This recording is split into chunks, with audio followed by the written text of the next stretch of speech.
حضرت امام زین العابدین رضی اللہ تعالیٰ عنہ فرماتے ہیں، فرمایا اگر تم نے کسی عزت دار بندے کو وہاں بے عزت کیا جہاں اس کی عزت بڑی ہوئی تھی تو اللہ تمہیں بھی وہاں بے عزت و رسوا کر دے گا جہاں تمہاری عزت بنی ہوئی ہو۔ یہ مکافات عمل ہے۔ ہمارے ادھر اکثر پتہ کیا ہوتا ہے، اگر کوئی بندہ کسی کو کہے نا کہ فلاں بندہ بڑا اچھا ہے تو سننے والا کہتا ہے کھلو تینوں نہیں پتا ساری گل دا، میں دسنا کہ ڈاک چنگا ہے۔ یعنی کہ اللہ نے وہ عیباں دے اوتے وہ خامیاں دے اوتے پردہ پایا ہے، یہ آندا کھلو میں تینوں دسنا تفصیلاں وہ دیاں۔ اللہ فرماندا تسی لوکاں دی پردہ پوشی کرو، کل قیامت والے دن میں تواڈے عیباں دے پردے پاواں گا، دنیا تے بھی تواڈی پردہ پوشی کراں گا۔ چلو اپنی اصلی گل لونے ہاں۔ کافی دوست احباب دا، کافی دوستان دا اے اسرار سی پوچھدے نے واٹس ایپ دے اوتے، فیس بک دے اوتے، کالز دے اوتے کہ ہن کی حال ہے؟ تے اللہ دا شکر ہے الحمدللہ وہ جڑے رنگاں دے وچ رکھے سما الحمدللہ میں راضی ہاں، لیکن ہڈی فریکچر ہوئی ہے، پلسٹر لگا ہے تے تقریباً 1 مہینے تک پٹی لتھے دی تے انشاءاللہ باقی الحمدللہ میں ٹھیک ٹھاک ہی ہیں۔ اللہ پاک دا شکر ہے۔ شکر اسی طرح ہے کہ جیڑا کام کردا ہے وہ جو بھی کردا ہے وہ کوئی حکمت ہوندی ہے، وہ ساڈے واسطے کوئی بہتری ہوندی ہے۔ مثال دے طور تے کوئی وقت دا چودھری سی، بڑا ٹھیک ٹھاک لینڈ لارڈ، چنگا سوکھا آدمی سی، وہ ایک ملازم سی نوکر، جیڑا بھی کام کوئی چنگا ہوندا سی یا ماڑا ہوندا سی نا تے چودھری دا نوکر آندا سی چودھری صاحب ٹھیک ہویا، یہ بھی کوئی حکمت ہے اللہ دی، جو ہویا بہتر ہویا، اللہ نے چنگا کیتا۔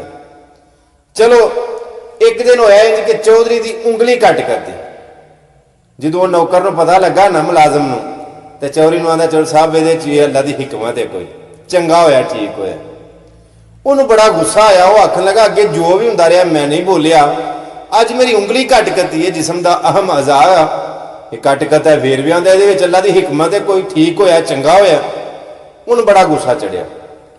اس چودھری نے کی کیتا، اس ملازم نے اس کمرے دے وچ قید کر چھڑیا، ایک کمرے دے وچ اس نوکر نو قید کرا چھڑیا۔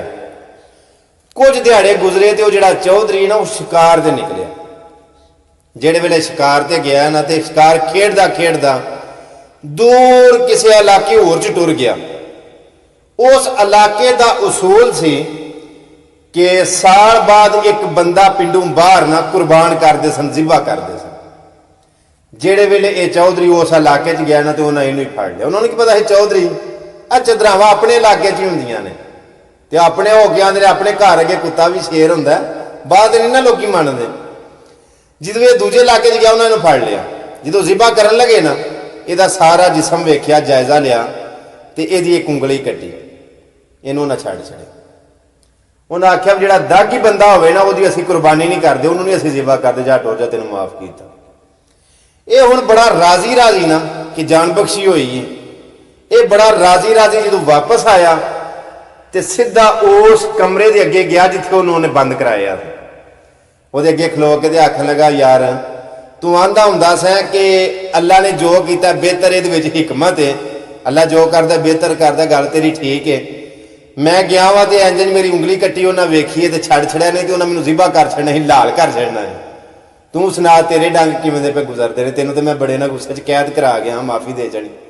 اس آخیا نہیں یہ بھی بڑی حکمت ہے، یہ جڑا نوکر سی نا وہ ایسا کہ یہ بھی بڑی حکمت ہے۔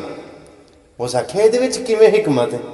وہ آخر لگا چودھری صاحب اگر میں تواڈے نال گیا ہوں شکار تے تمہوں داغی ویخ کے انہیں چھڑ چھڑنا ہی تو میں صحیح سلامت مینوں نہ ذبح کر چھڑنا ہی، یہ بھی اللہ کی حکمت ہے، کوئی مینوں تھی نہ قید کر گیا، سر ٹھیک ہویا، جو ہویا چنگا ہویا۔